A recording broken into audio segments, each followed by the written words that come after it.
Olá, pessoal, bem-vindos a mais um vídeo aula.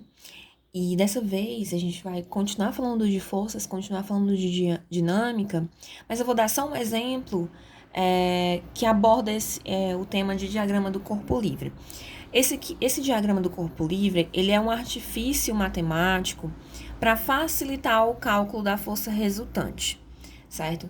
Então, quando eu tenho um objeto que está sob o efeito de várias forças, para eu calcular a força resultante, principalmente quando há forças que estão inclinadas, né, que tem algum ângulo, que não estão diretamente alinhadas na vertical ou na horizontal, eu tenho que separar essas forças, né, fazer as componentes, fazer o cálculo das componentes dessas forças que estão inclinadas. Então, para facilitar, a gente usa o diagrama do corpo livre. É algo que vocês vão desenhar por cima do sistema lá de forças. Então, por exemplo, imaginem a seguinte situação. Isso aqui vale para qualquer cálculo de força resultante, tá, gente? Então, em qualquer questão que seja necessário calcular a força resultante, vocês podem usar o diagrama do corpo livre, tá? Então, imagine a seguinte situação. Eu tenho um vaso que está pendurado por dois fios, né? Esses fios se separam bem aqui nesse ponto. Um vem para cá e o outro vem para cá. E esse jarro está paradinho, pendurado, certo? Para ele estar parado, todas as forças que estão agindo sobre ele nesse momento têm que se anular, né? E aí, para calcular essa força resultante igual a zero, eu tenho que fazer o diagrama do corpo livre dessa situação aqui, desse sistema. Para isso, o que é que eu vou fazer? Eu vou colocar um plano cartesiano, certo? Dois eixos, x e y, um vertical e um horizontal, em que a origem desse plano é a que for mais, como é que eu posso dizer, fácil para mim. Então, eu posso colocar essa origem, esse zero, eu posso desenhar esse plano onde eu quiser aqui nesse sistema. Mas onde é que eu vou colocar? No canto em que for mais conveniente. Percebam que existe um ponto de encontro entre as forças que estão indo lá para o teto e as que estão atuando aqui na vertical, que é esse ponto aqui. Então, é mais simples para mim desenhar as forças a partir dele, né? Porque é a partir dele que elas vão mudar de direção. Então, nesse caso aqui, é mais simples para mim colocar o meu plano cartesiano, a origem do meu plano aqui nesse ponto. Eu poderia colocar a origem do plano aqui no centro do vaso. Eu poderia colocar a origem do plano no teto, sei lá. Mas aí, o que acontece? Fica complicado para mim identificar a inclinação desses fios. Então, é mais simples, fica mais intuitivo que a origem seja aqui nesse ponto. Então, considerando a origem nesse ponto aí, vamos usar uma régua e uma caneta e desenhar o nosso plano, certo? Então, eu faço um eixo horizontal, passando pelo centro, né, do nosso plano, que eu decidi que seria aqui, certo? Independente de onde você colocar o plano cartesiano, tá, gente? Se você fizer as considerações corretas, né, de ângulo, você vai chegar no mesmo resultado. Só que aqui você vai chegar nesse resultado de uma maneira muito mais fácil, muito mais rápida, tá? Então, eu vou considerar aqui o meu eixo X, passando pela origem e indo na horizontal. E na vertical, seguindo essa linha aqui, eu vou considerar sendo o meu eixo Y. Ele segue aqui para cima e aqui para baixo.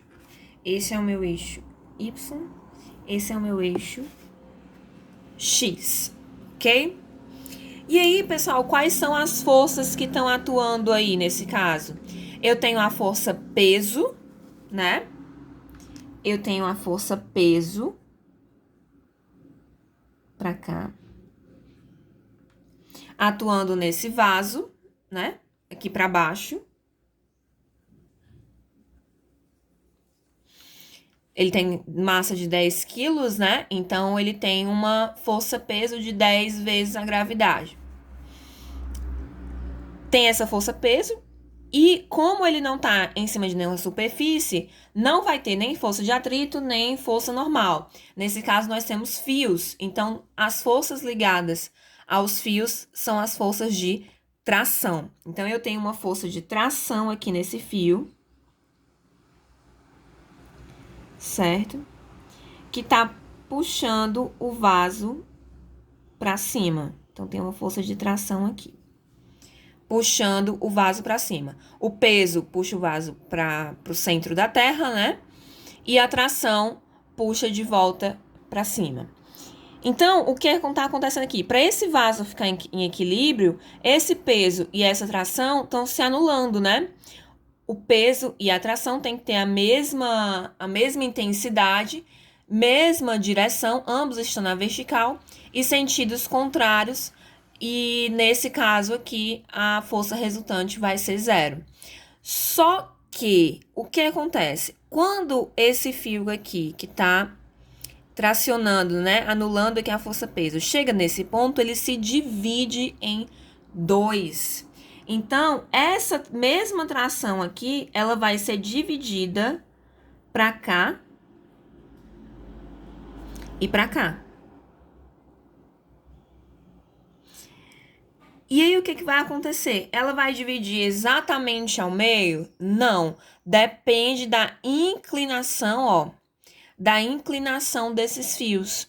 Então, eu vou considerar esse aqui sendo T1 e esse aqui sendo T2, ok? E o objetivo aqui desse exemplo é calcular o valor de T1 e T2. Só com a informação de que do peso do vaso.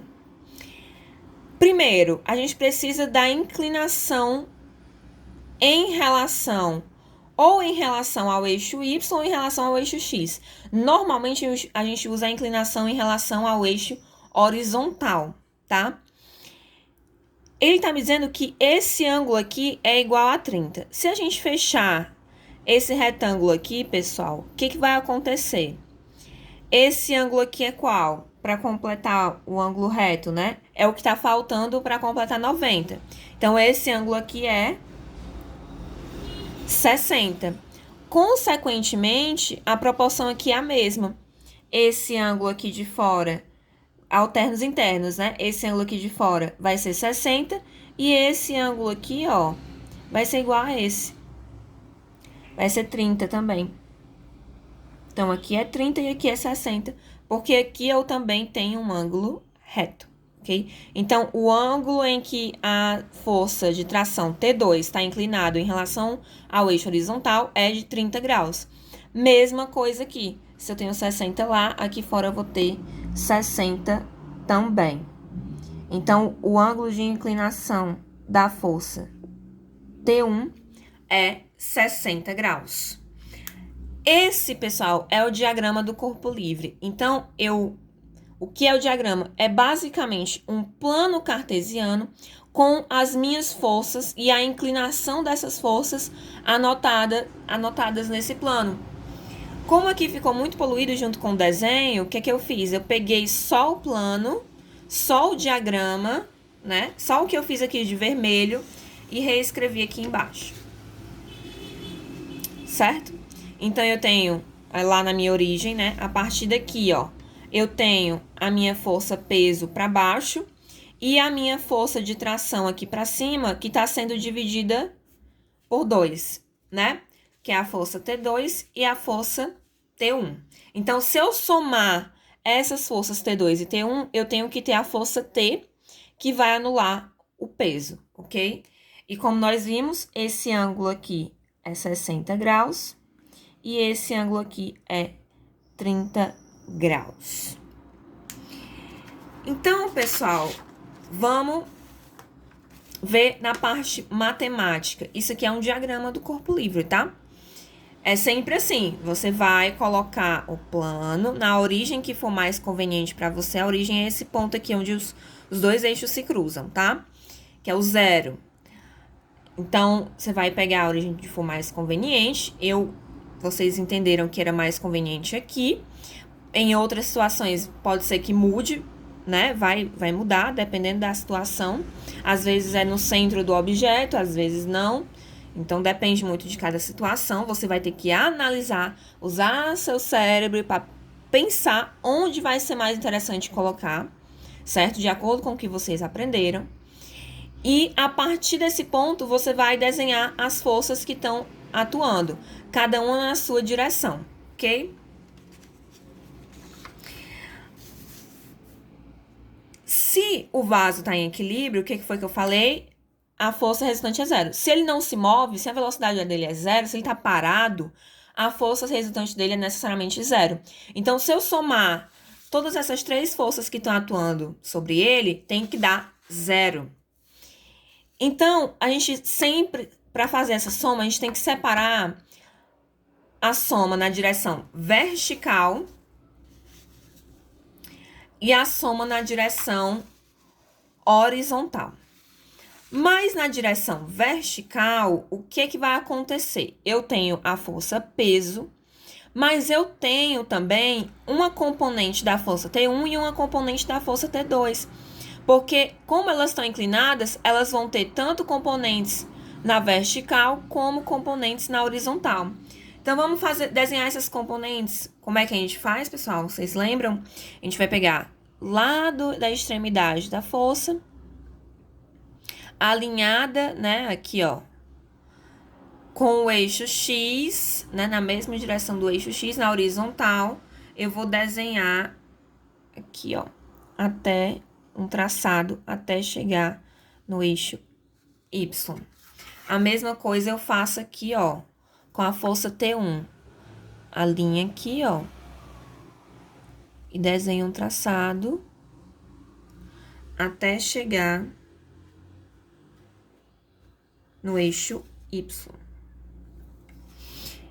A mesma coisa eu faço com o eixo X, porque eles também têm componentes no eixo X, né? Então, chega aqui. Agora, alinhei com o Y, desenhei até chegar no eixo X. Alinhei com o Y,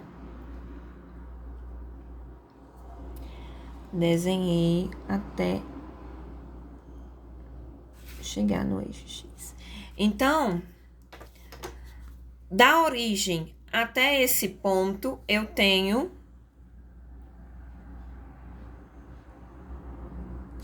a minha componente em Y de quem? De T1. Então, é T1, Y. Certo? E até esse ponto aqui, da origem até esse ponto,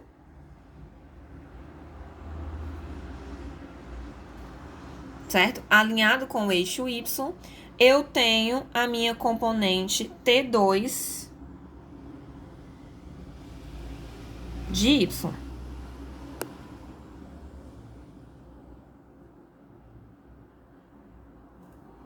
Certo? Aqui eu tenho T1 de Y, que é menorzinho, T2 de Y.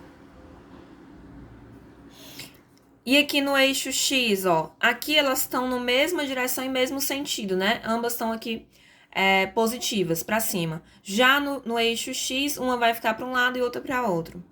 Então, aqui no lado positivo, eu tenho a componente em X de T1, então, T1 de X. E aqui eu tenho a componente T2, né? De X. T2 de X, T1 de X. Então, desenhei as minhas componentes. Então, o que vai acontecer? Aqui na vertical, eu vou ter peso, eu vou ter T1 de Y e T2 de Y. a soma dessas duas tem que dar igual ao peso, para anular, né? E nesse caso aqui, eu só tenho duas forças na horizontal, que é T1 de X e T2 de X. E aí, uma tem que ser igual à outra para elas se anularem. Então, foi isso que eu escrevi aqui.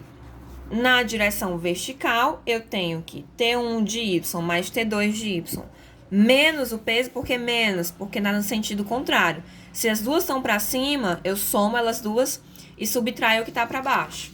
Então, T1 de Y mais T2 de Y menos P tem que dar zero. Então, o que foi que eu fiz? Passo esse P, que está subtraindo, para o outro lado, somando, vai ficar 0 mais P igual a P, né? Então, T1 de Y mais T2 de Y é igual ao peso. Foi o que eu falei para vocês, né? As duas componentes no eixo Y tem que anular o peso. E na direção horizontal, né? Eu tenho só as componentes T2 de X e T1 de X. E aí eu tenho que uma menos a outra, né? Porque elas estão em sentidos contrários. T1 tá no lado positivo, T2 no lado negativo de X. Então, vai ficar T1 positiva, T2 negativa. Passa o T2 que tá negativo pro outro lado, somando. Vai ficar aqui T1 é igual a T1 de X é igual a T2 de X. Essas duas componentes são iguais. E aí, pessoal, o que a gente vai fazer? A gente vai substituir as fórmulas das componentes aqui dentro dessas relações que a gente descobriu. Como é que a gente descobre essas relações? Fazendo o diagrama do corpo livre, fazendo esse desenho. Só tem esse jeito, não tem outro jeito, certo? Então, eu descobri essas duas relações através da primeira lei de Newton, né? Lei da inércia, considerando que a soma das forças tem que dar zero. E identificando quais são essas forças que estão em cada eixo, ok? Então, na direção horizontal, eu tenho essa relação aqui, né? Que é essa daqui. Quem é T1 de X? Vai ser o valor de T1 vezes o cosseno do ângulo em que T1 está, né? Vale, eu confundi. Eu confundi. Coloquei T2 igual a T1. Então, vocês no caso é T2, tá? T2... Aqui é porque aqui eu escrevi T2 e aqui eu escrevi T1. Então, enfim, T1, tá? Aqui vamos dizer que é T1, T1, T2, T1, T1 de X, T2 de X, de Y, né? Desculpa, de Y. E T1 de Y. Então, o 1 é esse daqui e o 2 é esse daqui, tá? Corrijam aí, só pedindo. Esse aqui é o 1, esse aqui é o 2. Então, T1 de X vai ser igual ao valor de T1 vezes o cosseno do ângulo, que nesse caso aqui é 60. Então, vai ser o valor de T1, que a gente quer saber qual é, a gente não sabe, vezes o cosseno de 60. Igual a T2 de X. Quem é T2 de X? Vai ser o valor de T2 vezes o cosseno do ângulo, que nesse caso é 30. Olhando lá na tabela do livro de vocês, de senos e cossenos, eu acho que deve ter, se não, lembram daquela tabelinha, né, dos ângulos notáveis lá, de seno e cosseno e tangente? Vocês devem ter visto no nono e no primeiro ano. Qual é o cosseno de 60? 1/2, né? 1 dividido por 2. E o cosseno de 30 é raiz de 3 sobre 2, tá? Isso aqui a questão vai informar para vocês. Ou se não, decorem os cossenos e senos de 60, 30 e 45, ok? E aí, o que foi que eu fiz? Ambos estão dividindo por 2, né? Eu passo esse 2 pro outro lado multiplicando, aí vai ficar 2 dividido por 2, que dá 1. Então, antes de passar, se os dois lados estão sendo divididos pelo mesmo denominador, aqui está dividido por 2 e aqui está dividido por 2, eu posso cancelar. Certo? Então, vai ficar T1 vezes 1, que dá T1, né? Qualquer coisa vezes 1 dá a mesma coisa, igual a raiz de 3 vezes T2, que é o que foi que sobrou aqui, ok? Então, eu tenho essa relação aqui para a direção horizontal. Eu tenho que essa força T1 vai ser igual a raiz de 3 vezes essa força T2, tá? E na direção vertical? Na direção vertical, eu tenho essa relação aqui, né? Que foi a que a gente achou lá, ó. T1 de Y mais T2 de Y tem que ser igual ao peso, né? Para anular. Então, quem é T1 de Y? Quando a gente está falando de eixo vertical, quando o ângulo está em relação ao eixo horizontal, no eixo vertical, né? No Y, eu tenho que considerar o seno. Então, vai ser o valor de T1 vezes o seno de 60, mais o valor de T2 vezes o seno de 30, porque T2, o ângulo é 30, T1, o ângulo é 60, tá? Igual a quem? Ao peso. Mas quem é peso? Não é massa vezes a gravidade? Então, a gravidade aqui na Terra a gente considera igual a 10 metros por segundo ao quadrado. E a massa dele, ele falou, né? Lá no meu desenho, ó, 10 quilos. Então, vai ficar 10 vezes 10, tá? Quem é o seno de 60? É raiz de 3 sobre 2. E o seno de 30? 1 dividido por 2. Então, substituir aqui. T1 continua lá, porque eu não sei quem é. T2 continua lá, porque eu não sei quem é. E 10 vezes 10 dá 100, ok? Nesse caso aqui, eu tenho uma soma, tá? Quando eu tenho uma soma, eu não posso anular esses dois aqui. Eu teria que fazer a soma de fração. Então, eu parei aqui, certo? Considerei essa relação aqui. Então, eu tenho essa relação aqui para o eixo horizontal e essa relação para o eixo vertical. Então, para saber os valores de T1 e T2, o que eu vou fazer? Eu vou pegar essa relação aqui, que eu achei para o eixo horizontal, e vou substituir dentro da relação do eixo vertical. Eu posso fazer isso, professora? Pode. Quando você tem T1 e T2, né, sendo iguais. Então, esse T1 aqui é esse mesmo T1 aqui. Esse T2 aqui é esse mesmo T2 aqui, certo? Então, eu posso substituir porque são valores iguais. Então, onde tem T1, eu vou escrever raiz de 3 vezes T2, não é igual? Então, eu vou substituir. Onde tiver T1 aqui, eu vou escrever raiz de 3 vezes T2. Então, foi o que eu fiz, ó. Onde tinha T1, eu escrevi raiz de 3 vezes T2. E o resto eu repeti, ok? Quando eu multiplico, pessoal, isso daqui, ó, tudo que tá aqui em cima eu vou multiplicar. Então, vai ficar raiz de 3 vezes raiz de 3 vezes T2. Quando eu multiplico duas raízes, o que acontece? Vezes raiz de 3. As raízes, pessoal, se cancelam. E eu só repito a base. Então, eu vou só repetir o valor que tá aqui dentro e cancelar a raiz, tá? Porque fica raiz ao quadrado e aí cancela, ok? Então, aqui fica 3 dividido por 2 vezes T2 mais 1 dividido por 2 vezes T2 também. Somando, quando eu tenho uma soma de fração em que o denominador é o mesmo, basta eu somar os numeradores e repetir o denominador. Então, vai ficar 3 mais 1, 4. Vai ficar 4 dividido por 2 vezes T2, né? O T2 que tá aqui, vou repetindo. Somos só os números, ó. Só os multiplicandos aqui. Só quem tá multiplicando. 4 dividido para 2 dá 2. Então, vai ficar 2T2. Repetiu o 100 que tava lá, ó. Tô repetindo o tempo todo. Igual a 100.